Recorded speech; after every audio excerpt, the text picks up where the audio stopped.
Messieurs, un bilan contrasté tout de même pour ce 15e comité des signataires. On verra cela en détail.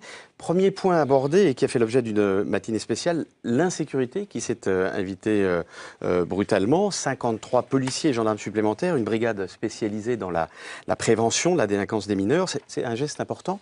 Mais est-ce que c'est vraiment de nature à régler le problème sur le long terme? Si vous permettez, c'est vrai qu'une réflexion de fond est nécessaire. Il faut quand même dire 2 ou 3 choses. 60% de la délinquance de proximité est aujourd'hui une délinquance de mineurs. Les cambriolages ont augmenté de 110% pendant l'année 2015.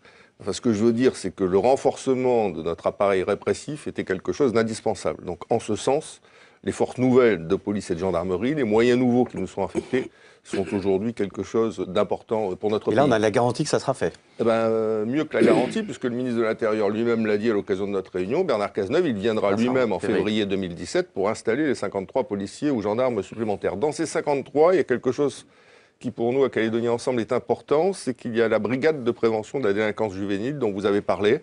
Ça existe souvent sur le territoire de la République. S'il y a bien un endroit où ça devait exister, c'est chez nous. Et donc, nous sommes très heureux, en ce qui nous concerne, qu'elle ait été créée. Après, c'est sûr qu'on ne va pas mettre un gendarme, un policier derrière chaque Calédonien pour faire en sorte que l'ordre soit maintenu. Donc, il faut une politique de fond à moyen et long terme. Et le problème numéro 1 qu'on a chez nous, il est simple au total. Il y a 600 décrocheurs scolaires annuels qui ont 15 ou 16 ans qui se retrouvent sans diplôme, sans qualification et sans emploi, et qui errent dans les quartiers ou dans les tribus. C'est le premier vivier de la délinquance calédonienne. Donc oui, il faut une politique de prévention massive, à la fois locale et également soutenue par l'État. J'espère que lorsque la ministre viendra, elle permettra notamment quelque chose qui nous tient beaucoup à cœur, qui est la réalisation d'un EPID, un établissement public d'insertion de la défense, qui peut accueillir une centaine de jeunes par an, entre 16 et 18 ans, qui sont des pré-délinquants ou des petits délinquants, pour les remettre d'équerre, comme on dit chez nous, et faire en sorte qu'ils retrouvent le droit chemin. Donc oui, il y a une politique de prévention massive à mettre en place.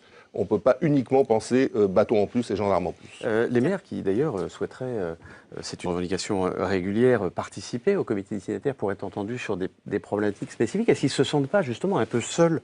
Les maires, ils sont quand même au contact direct de leur population sur ces thématiques-là. Est-ce qu'ils sont suffisamment accompagnés? On a quand même des chiffres qui sont terribles. Vous parliez du rapport du préfet sur les incivilités. 20% des incivilités pratiquées à l'encontre des forces de l'ordre seraient le fait de personnes en Nouvelle-Calédonie. Comment est-ce qu'on a pu en arriver là quand même en 30 ans? Qui veut répondre? Je voudrais rebondir sur ce que vient de dire, en répondant à votre question, sur ce que vient de dire Victor Goro. Je suis d'accord aussi avec le fait que quand on parle de jeunesse, on colle toujours délinquante. Il faut arrêter avec ça. Bien sûr. On a une jeunesse calédonienne qui réussit, qui prend le train. Il y a 3000 étudiants à l'université de la Nouvelle-Calédonie. Il y en a 2500 en métropole. Et allez-y, ils sont de toutes les couleurs. Il y a des délinquants plus âgés aussi. On a participé 15 fois aux Jeux du Pacifique. On les a gagnés 12 fois. Les 300 à 400 jeunes sportifs calédoniens qui y participent sont également de toutes les couleurs. Donc, oui, effectivement, il y a une part de notre jeunesse qui s'est perdue. Pour autant, 95% de notre jeunesse va bien, elle est insérée, elle se défonce, elle a une véritable volonté d'arriver à s'insérer dans notre société, à trouver un emploi, à réussir de manière sportive. Donc il faut aussi en parler. Et je trouve que, hélas, quand on parlait de la jeunesse, comme toujours, les trains qui n'arrivent pas à l'heure, on ne fait que parler de ça.